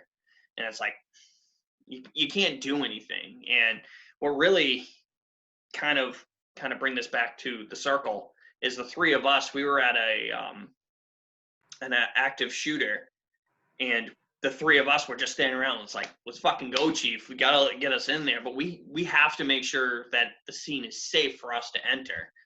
And And that was really tough, waiting 7 hours to know that there's 2 dead bodies in there. It's like, what the fuck was the point? Right. So that kind of dwelled on us a little bit. And that was like one of the first like major incidences with this department. But it was like, you know, and then the stressors of everything. It's like, fuck, I don't even want to be here anymore. I just want to drink my liver into eternity. And it's like, I don't like feeling that way. I want to share these feelings with everybody and you know, make sure everybody knows it's okay to feel this way. And, you know, just today I was walking through the hospital and I happened to see one of my buddies. He's like, man, I'm really getting fucking stressed. I'm like, hey, brother, my phone's always on. You have my number, text me. And, you know, when this shit's all over, we'll go grab a beer and wings at Benga's. Huge. That is huge. It goes a long, long, long way. And the guys that were there for me during my divorce are, you know, we'll still go and we'll hang out and we'll have beers and talk about the good times. And it is huge, key factor for me being able to have this opportunity to talk to you guys on the East Coast and do this podcast. I feel like I got a second chance because of the people that have been around me. Again, the Brotherhood got me through. They saw the signs and symptoms before I did. They reached out to me. They were there for me. You know, I'm very passionate. Next Rung is a great, great organization. I support them 100%. And I see great strides in the next 10 years for mental health in general, but specifically in the fire service. And I really look forward to seeing that. Yep. And that was the other thing that inspired us is Blake and everybody at Next Run was like, oh shit, let's do something let's try to do something with them in collaboration of what we want to do. And, I was talking about it today. It's kind of weird that everything just kind of just aligned perfectly. I talk with my hands a lot. I don't know why. But I was talking because, again, I work in a clinic where geriatric folks with dementia, that's our thing. And I was talking to our psychiatrist. I was like, I'm actually surprised they haven't pulled you guys up to the big house yet to talk to everybody. And what kind of sparked that is there's a nurse at a busy New York hospital, and she looked like worn down. Like a 12-hour day looked like a 24-hour day for her. And she actually shared something personal, as a nurse, or in our case, EMTs, paramedics, we see death at every level. Mm-hmm. But for the nurses, and this shit made it real for me, is they're the ones that are there with the people, holding their hands when they're dying. They're the ones holding the iPad while they can FaceTime families, and holding the phone while they call. And they, mental health, if mental health was an issue before this shit started, it's definitely going to be an issue now. I mean, we're having doctors commit suicide. We're having EMTs commit suicide. It's fucked. And it shouldn't be that way. It should be just hey, and the guys on your crew, Zuni, they noticed before you did. Yep. I mean, you're an outgoing guy. You make people laugh. You make me laugh. And I know if fucking something started showing up dark on your shit, I have your number now and be like, hey, bro, you okay? Yep. And that's the way it should be. And I never had that. It was until I got down to the bottom of the Jack Daniel bottle one night, and I said, fuck me, I need help. Yeah. I made the choice because I got down to that last bottle. I was killing a bottle of Jack Daniels a night, and it's like, that's not good, because you just want the pain to go away. Yep. Yeah, I did this. This was for Next Rung. Oh shit! Yeah. We've seen that, guys. Yeah, that was made into an 18 by 24 print, framed, and I sent it to them. Several people have taken this, but that's the West Coast version. But I did one with an East Coast leather helmet per their request. But I love what they do. Yeah. They were a guest on one of our episodes via the over the phone, and There is no shame in going to a therapist. There's no shame in seeking help. No shame in airing out your stuff. Get help, get through it. Getting a beer, like what you guys are talking about, this is all, there's a theme here today, I'm thinking, and it's, it's the camaraderie. It's got to be strong.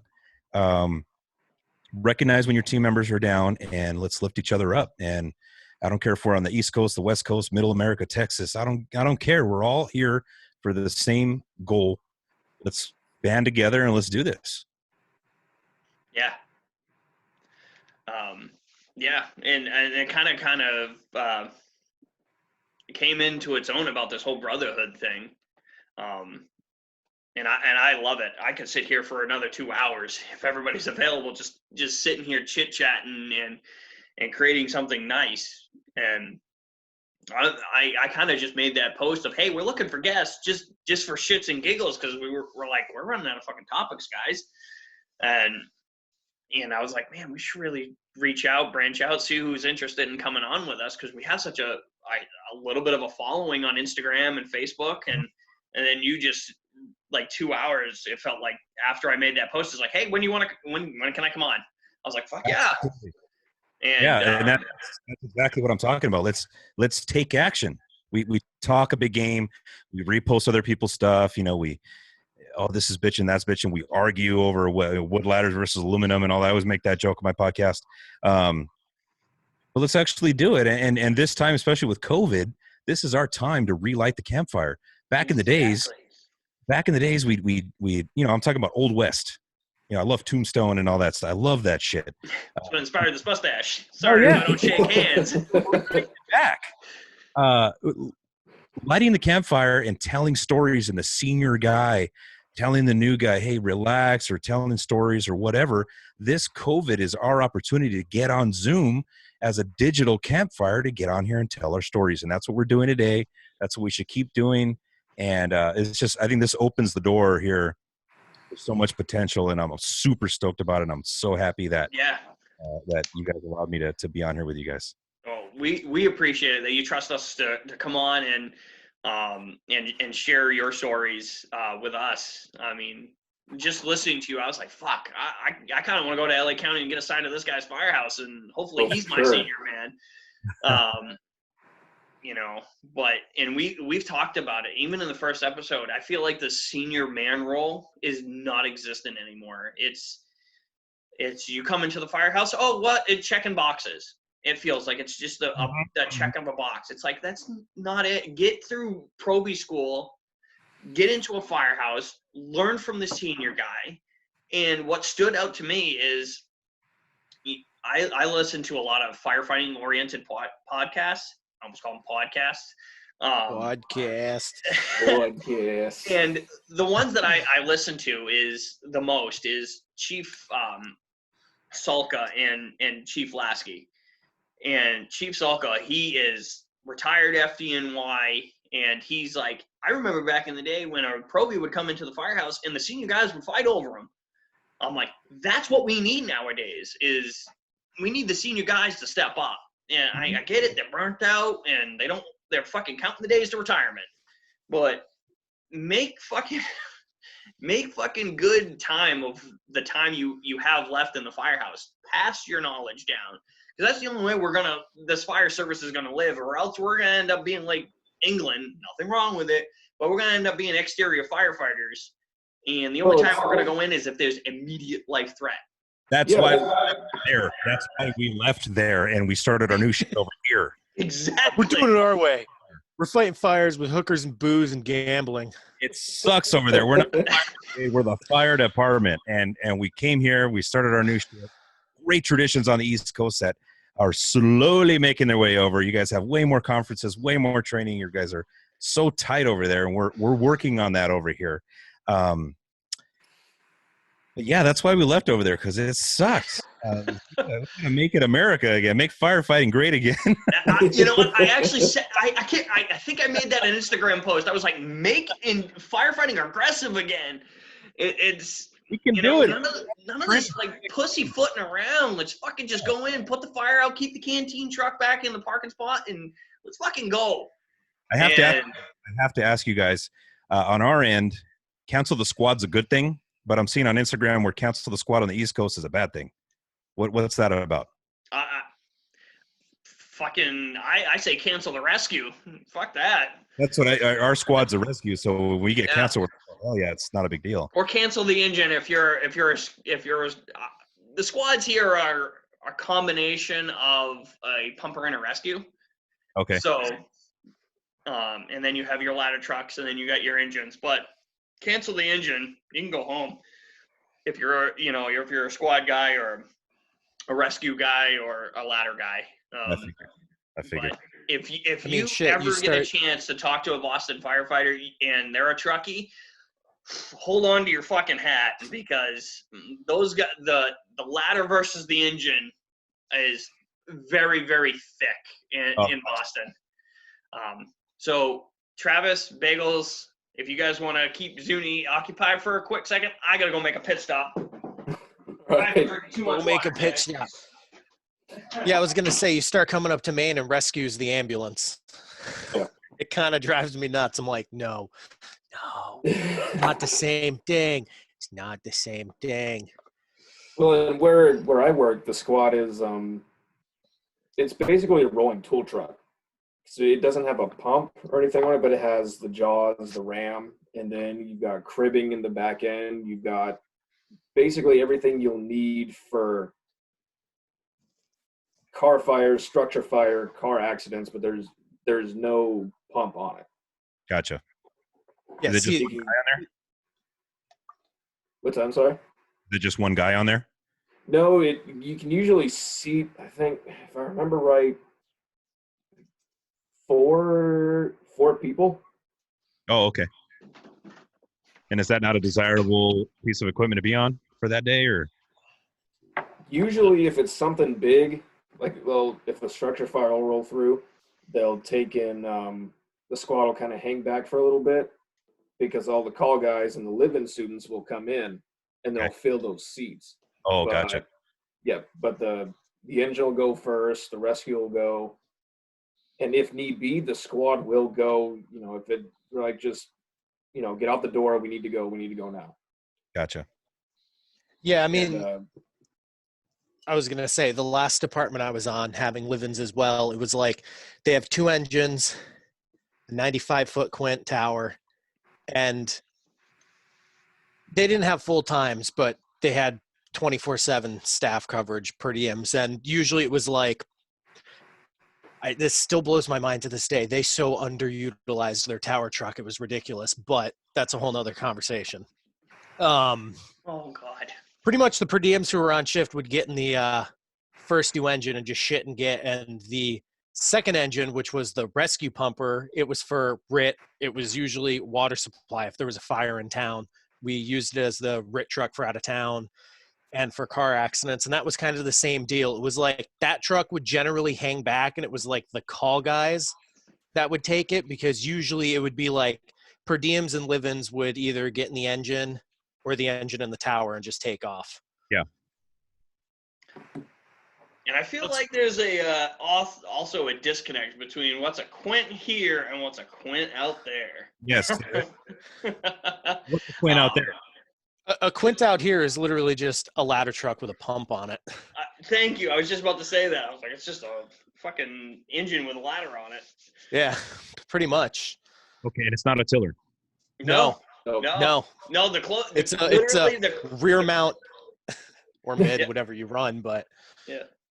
Gotcha. Yeah, quint is literally just a ladder or a tower truck that has a pump, at least up in Maine. I don't know if it's universally like that East Coast. It's New Hampshire too, because it's also New Hampshire, because Newport, New Hampshire has a quint and they call it a truck.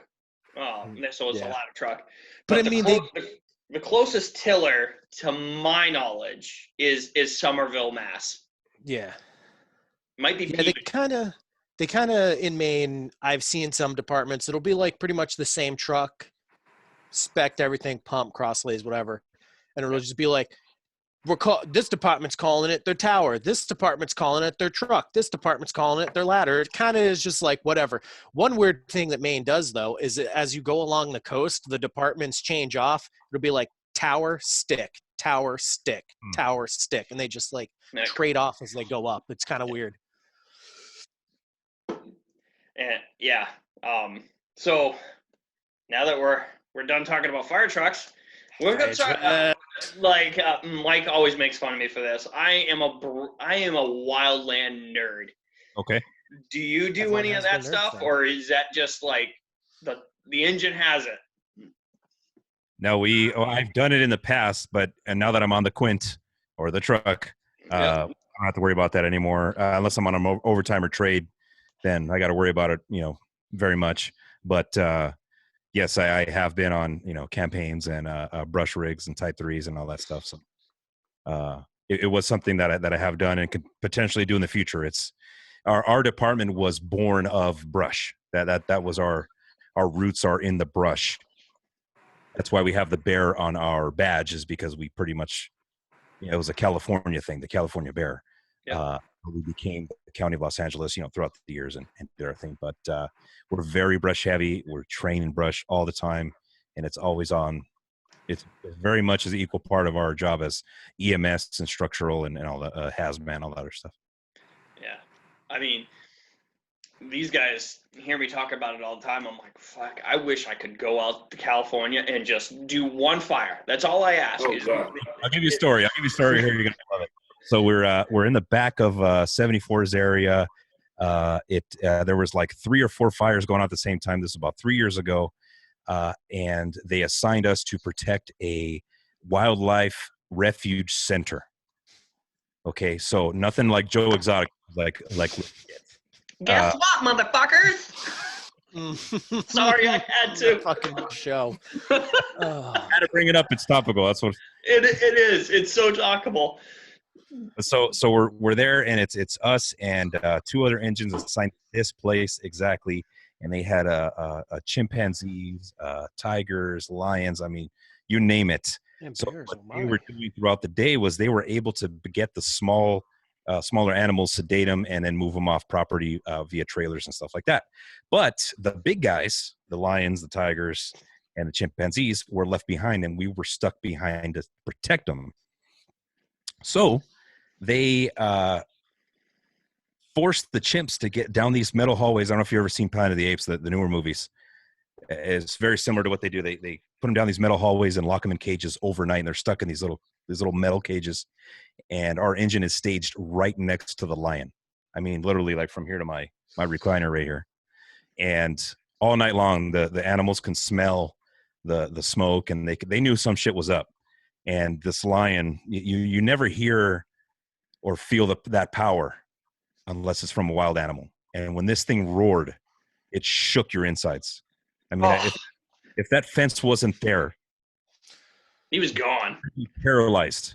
If it was between me and him and he was going to eat me, I'd be paralyzed, piss my pants, shit my pants, and then he'd have his way with me. Because just the roar alone freezes you. And then all night the chimps were just banging on those metal the metal cages and making all kinds of racket. It was a mess. That was outside of the fire that was completely around us, because we're right in the middle of a bowl. So we ended up doing a backfire operation with our very, very talented and hardworking, awesome camp crews that we have, and assisted them with a backburn, which is fucking awesome to just look at. And got hot as hell, and I got great pictures and footage, and you could fucking feel it. It was great experience, and a long night, 24 hours of no sleeping, no eating, but we got the job done. It was another great piece of experience. Yeah. I know I don't know about you two. I do this because they're both angled. I have actually been on a training burn where we've had to do it's actually a prescribed burn. So we do a lot of prescribed burning out in the East Coast. I'm not sure what the rules and regulations are, but if you guys could prescribe burn out in California, it would save you a lot of headaches. But it's just so goddamn dry out there, you can't probably do it. But I've been on prescribed burns, and like the fire's coming at us, and we're like, yeah, just the forest ranger's like, stand here, don't move. okay. And, you know, I'm that guy who has his sleeves rolled up, and my buddy who is now a chief in a New Hampshire department, he's like, your arm's going to get burnt. I'm like, listen, buddy, once the ink starts running off my arm because it's so damn hot, then we'll move. But my first campaign, fire, was amazing. I was like, I want to fucking do this for a living. I loved it. I don't have to wear a fucking heavy SCBA. I don't have to worry about getting cancer. But that's where the real work is, in my opinion. And these guys, the line cutting, the hiking, they're in the best shape. They do the hardest work, and they earn all the salt that they have and portray or can ever get. And mad respect to wildland firefighters, because they're shitting and getting and they don't get all that respect. It's all the structural firefighting and glamorous. It's the glamorous stuff, you know, what we're doing. Save the baby, right? Kissing, what do we call it? Saving nuns and kissing babies. But it's, you know, it's a big part of it, and I've been lucky to be a part of some pretty good campaigns and see that side of it. But that's just its whole specialty. We talk about paramedics and hazmat, USAR, wildlands, another just specialty you could just dive in for your whole career and never still master, which is just so damn cool about our job. Yeah. You just, I mean, no topography is the same, and that's the thing of it, is you never see the same fire twice. You know, and that's the one thing. And like when I got in and I started getting really hot and heavy into the wildland stuff, it was the whole Yarnell fire thing, which sucks. But so much is learned from that. It's crazy. And I know I was tasked to put together, because I'm ask these guys, I'm the wildland nerd. I have my go pack in my truck, and as soon as there's a brush fire, I'm like, nobody needs to give me Viagra. I'm going. You missed the big one, but you missed the big one. oh boy. I did, and I kicked myself in the ass every time. I have pictures of it. I remember sending that picture to my dad of that smoke column. He's like, yeah, that's in the Crown. And what was it, 3 years ago, we had a 300. Yeah, it was like 2 years ago. Yeah, so a 300 2 years ago. It was like 350, which is huge for out here. Yeah, that is fucking massive for us. And I'm texting every fire chief that I know. I'm like, hey, you guys going to Sanford? You guys going to Sanford? And they're like, nope, we're on standby. I'm like, please let me go with you. That's what I was like. I was like trying to work deals. I was like Bill Belichick in the war room trying to get onto this fire. I had my shit ready to go. I had my work boots on. I had my greens and yellows on. I'm like, let's fucking go. You could honestly, the screwed up thing is you could have just shown up and walked in probably. You really could have. Yeah. There was I think like 2 or 3 different command posts, and there was just so many departments there. You could have just been like, yeah, I'm with this, and just walked in. I'm with this department over here. Yeah. You could have come over with the department that I responded to, because literally there were only 2 of us that ended up showing up. Well, 3 counting the deputy chief, but there was only 3 of us for that department. And the thing and ask these guys, again, what chaps my ass about brush fires out here is everybody shows up in structural gear. I did that once. I did that for my first one, and I will never do it again. See those structural pants? Yep. That's that exact fire we're talking about. Gotcha. He's got a forestry jacket on, though. Yeah. Well, at least he's got the yellows on. Right there. Yeah, nothing pisses me off than seeing somebody show up at a brush fire with structural gear on. I'm like, you are useless as tits on a fucking bull right now. You're going to get 10 feet down the trail, and you're going to be like... Yeah, no, I can't talk. I got stuck with the pants, too. You got fucking... I was also brand new, and, like, I was lucky that I had a set of structural gear issued. Yeah. Well, see, that was just an awkward day for us. The fire I got stuck on in full structural gear was I was still, you got to piss, so we're gonna halt. Yeah, I was just starting out. I was an exterior guy. I didn't have anything, but I had my bunkers, and we go rolling out to Old Orchard Beach up here for their first huge fire. Oh, for And I'm like, the fires? so yeah. So I was Oh, like, you mean, hang on, wait. it, The fire? The fire? no, the one caused by the Amtrak. Oh, that. It was that okay, fire. that one actually. Here I am. I'm like, oh, that's fire. By the way, as we make these jokes, someone was charged for arson in that fire. That's why we make these jokes. Not the Amtrak fire, but the one we were making the joke about. Yeah. Unfortunately. But, I ended up, the first one, that Amtrak one, I was like, it's a fire. Okay, I'll put on my fire gear. No, don't do that. That's like you're gonna be sucking and hating life if you do that shit. I got maybe 50 feet away from the truck and I had fire up to my thighs and I'm like, wow, this really, really, really sucks. I'm getting really tired really quickly. Wait, was this the brush fire that just happened? And I'm like, No. texting you and you're not answering me. I'm like, motherfucker, why isn't this guy texting me? Oh, no. This is years ago. This is like, what, 5 years ago? 6 years? Oh, like, yeah, this is the old Orchard Beach thing, yeah. The first one. The second one. Oh, the second one. That one. The second one that had help from the fire chief? Yeah. Yep, I still get pains in my knee. Yeah, the story about that. Zuni came in at the wrong time. We're just reminiscing about wildland stuff. And a while back, I can't remember how long ago it was, there is video footage of the fire department's fire chief getting out of his command vehicle, going up, looks like he's puffing on a cigarette, and he hucks it, and it's super dry. Everything's great. Talk about this because he's been charged with it. Yeah. If we can find the video, we'll have to send you the link. It's dude, I gotta see that. Yeah. I bet you I can. I bet you I can find it real quick. I bet you I know somebody who can get us the video. And yeah, it was it's hilarious now because you see him get out of the truck, walk to the front, and then just take a couple of puffs and then huck the cigarette. And that started a multi-alarm, multi-day fire. I mean, it took forever to put this fire out, if I remember correctly. Oh, yeah, that was actually 2000. I was on, I'm going to drop the department's name. I was on Wakefield at the time, and we were like, I'm sitting there, we're sitting there in the watch room. We're like, we're fucking going to this fire. We're just seeing it, just listening to it getting bigger and bigger. We're like, get the fucking ATV on the brush truck because we're fucking going. And it never happened. We were out there forever. Yeah. I mean, forever. But yeah. So for anybody who's listening to our podcast, I used to be on the Wakefield Fire Department. There it is. There it is. I don't care.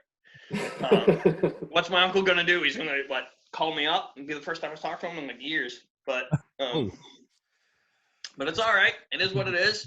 I got so much knowledge from a lot of the senior guys there. It's crazy. Then that Sanford fire we were just talking about, the coolest thing I remember seeing was I ended up going with somebody else from the neighboring town department of the department I went to it with. We ended up linking up with about 7 or 8 other people. And we were in this little valley. It was kind of like a bowl, actually. And talk about service. Well, I look up for a split second and I notice we're down underneath, but there's smoke rolling over our heads. And I just kind of looked at it, like, this is actually kind of cool. Yeah. Wait, was that the big one, the 300 and whatever fire in Sanford? Yep. Yeah. I was sitting at the staging area at the fill site, and the helicopter that dumped for all of 30 minutes was filling there, so that was a plus. They dropped 4 times, and it was like, bye. It happened really close to dusk, so they really didn't stay out long. And besides, well, they're all the way out of Auburn? Yeah, I think so. I think. It's hard to tell because everybody has contracts with everybody in this area. I know New Hampshire I know it was uses Forest Service for the state. I know New Hampshire uses the National Guard. And I've been on 2 fires where they've had to call the National Guard to do airdrops. that was cool. And it was actually like a pretty rugged terrain. It was on a mountain, burnt twice, same spot. I'm like, how the fuck does this happen? But that's Rekindle. the 2 years apart. But no, that's when I fell in love with wildland, is when I got to go spend 12 hours with no food and just cut in line. I'm like, fuck yes. There's a lot of reward in getting fucking dirty, right? I mean, and that's the dirtiest that you're gonna get, sweaty, dirty outside. But when you're done with it, it's like, And you feel like, better. Strange. And you smell like absolute horse shit. I remember coming home after the first day of being on that mountain, and I had literally soot up to my knees. I'm like, how the fuck does this happen? And I remember, and they were like, hey, we're putting a crew together to go back the next day. I'm like, fuck it, I'm not even gonna wash my pants. Let's go. And I grabbed a pack. I loaded it up with water because I was like, I was fucking dehydrated after that. Yep. And I learned the importance of drinking water that day. Oh yeah. Imagine that. Drink your water. Yep. But yeah, fucking A. I would love to have you on again, Zuni. Just to have a fucking round table, just fucking drink a beer or two. I'm in. You let me know, and I mean, when all this bullshit ends, let's go catch a game in Boston. All right. I love traveling, but the best part of traveling for me is hanging out with the locals and getting like local food, and the touristy shit doesn't never appeal to me. I want to know like the the bars you guys go to. I want the experience of what it's like to live there every day. So yeah, I was actually just talking to myself, because sometimes when I'm fucking frustrated and shit, I talk to myself about something good. I'm like, fucking hey, you know what? If I ever go out to California, I hope Zuni fucking invites us out to his bars, and if he ever comes out to Maine, we'll fucking show him Navarre Rez. We'll go to Liquid Riot. We'll show him Lincoln's. We'll fuck it. We'll show him the Maine stuff. Yeah, both ways. If you guys are ever out here, you have my phone number, John. Give me a call. Whatever, VIP treatment. I live in Temecula. It's wine country down here, but we have a lot of good breweries here. And I'm LA born and raised, so I know LA very well, and I can give you the taco stand treatment over there. I'm in, brother. That's my thing.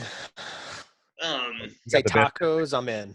Yeah, I'm fucking all about the tacos. And the one great thing about Maine, especially Portland, we have breweries everywhere. Literally, there is a lot. There is a tour business that is a fucking awesome can. I'm actually drinking a local brew myself. What is it? What are you into? I'm drinking the Shipyard Summer Ale. Oh, bitch! I'm currently out. I'm very disappointed about that. I have been seeing you reach down for a bottle all night. The growler. We got the 32 ounce I just killed. We got the 16 ounce I just killed, and I'm working on a. What? Oh, he's been drinking this entire day. Was it the first episode we recorded? It was the first episode we recorded where we actually kind of did it in person. We might have hit the cans a little too much. Oh, we for went anyone full now send. listening. It was that first episode. You were pretty fucking buzzed. We got carried away. Our first episode was literally 3 hours long, and we were sitting around Mike's couch, and we were just pounding local beers. I remember. We met. It was Gunner's daughter. So Gunner's daughter is Mass Landing, and it's a peanut butter flavored beer. It's so smooth. Yeah. What was that peach one? Is it a stout? Oh yeah. Yep. Yeah. Yeah, it was fucking amazing. And then we had. I can figure out a way to get it out to you. I will send it out to you because. Do you have McKellar's out there? Don't think so. It's funny because I think they're San Diego based, but they call themselves New England style IPA. That's a style of beer. Yeah. So the other thing that I'm also a comic book nerd, and I'm also a beer nerd.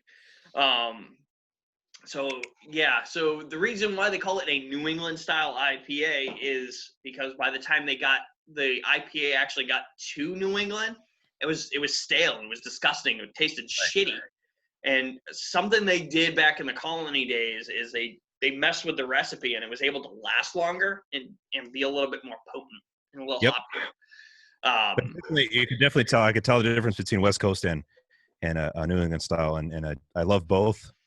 But McKellar's is a San Diego-based brewery that prides himself on New England style, and it's phenomenal. Phenomenal. Oh man, the one West Coast beer that I absolutely love is Kona. Oh yeah, we just yesterday. My girlfriend's into beer too, so that's her favorite. We killed that yesterday. We killed a 12-pack. Yeah, and what got me into it, I was like, fucking A, and it's never gonna happen. I was watching Hawaii 5-0, the new one, and we're just talking about beer, guys. Jump in anytime. And I was like, oh man, a longboard, that sounds pretty cool. And I looked up Kona Brewery, and they're actually backboard anymore. Fuck what Bagels, what's that brewery in on the Peace Trade Port? Oh God, I'm not sure. What? Now it's gonna kill me. So I haven't gone to any of the ones in New Hampshire, but I've gone to a couple of the ones in Portland area. I'm not really into IPAs, but I like ales. Yeah. I love me a good Guinness when it's poured right on tap. When it takes you 15 minutes to get it. Yeah. The only place I ever found to really truly do it was this Irish pub in Tulsa. Most places come close, but they don't wait like 10 minutes. I'll tell you right now, the best place to get a Guinness poured is McGreevy's in Boston. It's on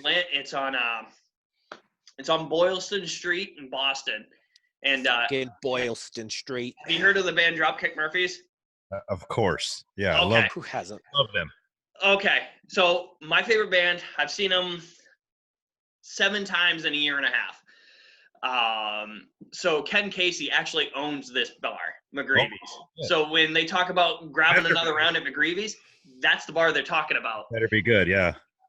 So when we went to and me and my buddy Cody, he's my concert buddy. He's my concert date. Every concert that I go to, he's usually in tail. And we were actually texting the night that the Sox won the World Series, and we're like, oh, I guess we're getting beers at McGreevy's. And that's ended up what we're doing. I actually went on my birthday. So the parade was on my birthday. So it was really weird having a pint of Guinness and a cheeseburger at 8:30 in the morning. And I'm like, I'm fucking loving this. Yeah. I got fucking that's fine. Hammered.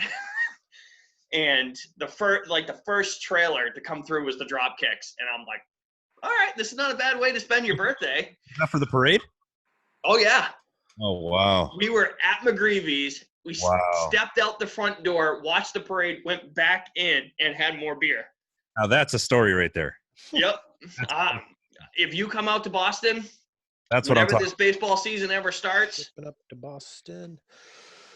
And the funny thing is we made our own Boston film tour. We were waiting for our bus to come back to Maine. And we made our own. We went to the site where they filmed This is the bus station from whatchamacallit. That's it. Just like the resident Boston accent guy. Yeah, you're like the pro over here. I was about to I couldn't remember the name of the movie. Seen nothing yet, guy. Right. One of my favorite lines that I say it all the time. What are you, a fucking cop? Yeah. Ain't no fucking I love cop. that line. I love Mark Wahlberg in that movie. Maybe not. Maybe I fucked your mother. The movie's so fucked up, but it's so great. There's so many really good one-liners. I like The Town a lot too, because Ben Affleck does a really good Boston Irish. Yeah. Yeah, Ben Affleck's a Boston guy, right? He is. Chris, so Chris Evans, also a Boston guy. Big Boston guy. Yeah. And John Krasinski, he's a Boston guy. Pretty much anybody who was in that Super Bowl commercial was like, you parked your car in the yard? Oh, yeah, that one. That's what I was going to talk about. Look at that. You fucking packing your car. I parked it. Don't slam my screen door. See, how much fun can you have with 3 guys from the East Coast and we're just shitting our own people? All the fun. The last time I went to Boston was a couple years ago for a stair climb, but I haven't truly been to Boston in a while. I went to Boston to watch a Bruins game. That's another actually fucking good time. And you guys are lucky out in the West Coast. You have 3 very close. Hang on, wait. Sharks, Kings, Ducks. Yeah. I had to think about that. You guys are lucky out there. You guys have 3 good hockey teams out in the West Coast, and they're in the same division. Yeah, hockey's big. We take hockey seriously. Who would have thought? Yeah, it's a great thing. Yeah, I mean, I don't know how close you are to the Kings and Sharks or the Ducks. I'm a lot closer to the Ducks than I am to the Kings, but I make it out. I make it out to Dodger Stadium, which is right down the street from Staples, where the Kings play. So yeah, it's all good. I love the fucking fact that you paid homage to shit. I am such a fucking sports nerd too. What's his name? The longtime announcer for the Dodgers. Oh, Vinny. Yes. Yeah. Vin Scully. Well, that you have to understand that guy is like a family member because he is Mr. Dodger. Well, he's the only thing about the Dodgers that stayed the same from Brooklyn, except for even the uniforms. Right. The players changed, the venue changed. So much changed about the Dodgers. He was the only constant. That voice, when you hear it, takes you back to those summer days when you got nothing. If you're working on your car in the garage, you're mowing the lawn, whatever you're doing, you flip on the TV in the garage or on the transistor radio, and you have his voice getting you through whatever you're doing for 2-3 hours. Yep. And that guy would tell stories about the players, and again, like the I'm just making a realization about how kind of he inspired me to how I'm laying out my podcast. Like, sure, it's about firemen and firefighting, but I want to know about the people. Yeah. I want to know about the stories that they have personally, and Vince Scully represented that 100%. Yeah, sure, they were this little league star and they were this and that about baseball, but he would get down to why they liked the color blue and what their favorite car was and all that personal stuff. And he was amazing with that. And I think the closest person to Vin Scully that we have up here is Dick Berggren. He is a long-time NASCAR announcer. Yeah, I mean, he would dive deep into the drivers, and I bet you he could probably tell you what color their underwear was that day of the race. What's your stance on Joe Buck before we continue? What's that? What's your stance on Joe Buck? I'm 50-50 with Joe. Baseball all day long. Football, fuck off. Oh, I can't stand that fucking guy, dude. I'm the same way with Chris Collinsworth. Like, Dodger hater, dude. Oh, that guy sucks. Like, I can listen to him call a World Series game all day long. A fucking football game? Fuck off, give me Chris Collinsworth. And I hate Chris Collinsworth. Like, watching him call a Patriots game was the closest thing to torture I've ever heard. John He Madden. shit Football. on Tom Brady so hard. And I'm not a Patriots guy either. Great football, great. Oh yeah. But it's like back in the day with WWE, Mean Gene. Like, him doing the interviews made it just as much as the dude he was interviewing. Yeah. Oh, there we go. I knew it. I knew it was coming out. I was gonna quote that one too. It came in the mail. It's a well, obviously it's not a fact, or you wouldn't have mentioned it at all. Oh, Mr. Wise Guy, huh? The cream rises to the top.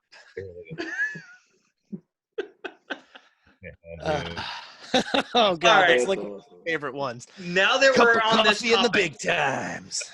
Now that we're on this topic, I have to know: is that your voice of doing Arnold, or are you using really?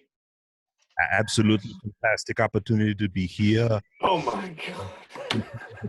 We got John and Mike and Travis right here. It's like Blink-182, but on the East Coast. What the hell are you guys doing over there? I mean, this is eventually this was going to get out, and it's going to happen. How much you try to hide it, here I am. Do it. Come on, do 5 more. Come on, here we go. I knew it. I was like, that is spot on. That was 100% spot on. facial stuff obviously is an app that Right. but that's why my name is Zuniga, but it's Arnold Schwarzenegger. This is fantastic. You got to get the ramblings in there. He always with the say, but here it comes, and they're fantastic. Look at that. We literally have the governor on our show, boys. We're going to roll with that. Governor. Usually early, but it's just great. And I think you guys, the truck Schmucks, that's great. It's fantastic. It's hilarious. It's just the name alone. He's doing all of our voiceover work. Yeah, there it is. Get ready. This summer, the truck Schmucks are coming for you. The little tortilla boy. Little Pablo Francisco. Oh, my God. That's where again, I love that. I love it when he did his Comedy Central Presents and he ended with the little tortilla boy. I'm like, that was a staple, dude. I mean, did you ever get to see him live? No. Oh, he's fucking phenomenal live, dude. Why did he stop? I don't think I've ever seen him do anything more. He got very, very into drugs. Oh, did he? Shocker. One of the last times I saw him, he was strung out he did a 15-minute set and he was strung out as hell. It wasn't making any sense at all. And after that, I pretty much lost a lot of interest in him because he was my favorite. I loved that guy. Oh yeah, I can see why. Voices and sound effects he would do. Yeah. Rolling when I was younger. I mean, literally, you cannot. I remember sitting in the front row at the Improv, and you can't breathe. He's going so fast and hitting it. It's just I couldn't even catch my breath. I was laughing so fucking hard.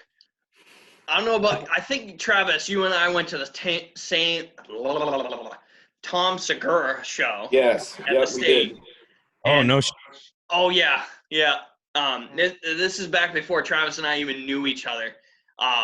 We ended up figuring out that we went to the same Tom Segura show, and oh my God, the only thing that I could remember from that show, and I wasn't even drunk, it was just the thing that stuck out to me the most, was how he ended the show. He reached his hands into his panties like panty pudding. Oh God, that story. Was it small? Was it a big arena? No, it's actually a pretty small. It's Maine. It's not that big. Those are the best. Those are the two biggest places that we have are the Cross Insurance Arena and the Cross Insurance Center, and they're about 100 miles apart. And that's in Maine? One's in Bangor and one's in Portland. And so the State Theater, if you go great for concerts. Yeah. Oh, State Theater. That's where I have seen the Dropkicks twice. And I was pretty much, I could touch Ken Casey and Al Bar. That's how fucking exactly. I was fanboying the night that I met Ken Casey. Wow. I met Al Bar in the past, but I was at another job, and that was pretty fucking cool. That's fucking awesome. I actually went up to the front desk person. I was like, "Is Al Bar staying in this fucking hotel?" I got tickets to go see Flogging Molly right when COVID hit for St. Patrick's Day here in Fallbrook area, and literally it was up to the minute. Like I went to my friend's house to get ready to go, and he's like, as soon as I showed up, he goes, "Dude, it's canceled. This COVID shit's getting crazy." Oh, hang on. I got one better. Is this it? Yep. All right. So I just want to show everybody the fucking date on this damn thing. So St. Patrick's Day weekend. All I see is blur. Oh, so look at the date. St. Patrick's Day weekend, March 12th. I was supposed to see none other but the Dropkick Murphys in Boston. Oh, so you got to set up for their live stream, huh? I did. Still pretty good. I mean, I still feel still I would good, have but it's not the same. Yeah. So I wouldn't have been blasted at the House of Blues. Completely. I'll be right back, guys. You got to piss? Do you have to piss now? No, something just fell and broke. I gotta go check out what it is. Don't shoot anyone unless you have to. Yeah. See, that's the thing, and out here we're pretty gun heavy. Out there, you're pretty gun light. Be surprised. I would be surprised. Surprised. There's a reason why we joke about when we call it California out here. Be surprised, man. What they portray on the media of course, fake news is one thing versus, and I live in a very red area, so it's very gun heavy in my town. But there's also a lot of open land and horses and stuff, so kind of comes with the territory. But you'd be surprised. I would be surprised. Which, obviously I'm a hunter too, so I'm like, man, that would be really cool to go out and hunt in California. We have hunting. We have it all. Yeah, it's a little harder to get ammunition and guns and stuff, but it's I could only imagine the perspective that you have over there of what the media portrays. Yeah. Oh yeah. If let's just say from the media perspective, if I lived in California, I would be a felon. Yeah. Yeah. So would I. Mike would be a felon, and probably Travis would be too. We would be going to jail. That's how much. If we continued, if we didn't happen to lose those guns on a fishing boating accident. That's right. I lost all my guns in a boating accident. Yeah, I don't know what the mag caps are in California. I know they're like illegal. Yeah, that's very strict. Yeah. Yeah. This is almost double that. I miss. And that's just the standard. We went from firefighting to real guy talk. We got into guns. Usually, what happens on our show, we usually just we just want to talk the record button, and everybody just gets to hear our waffling. Right. Pretty much. You want to talk about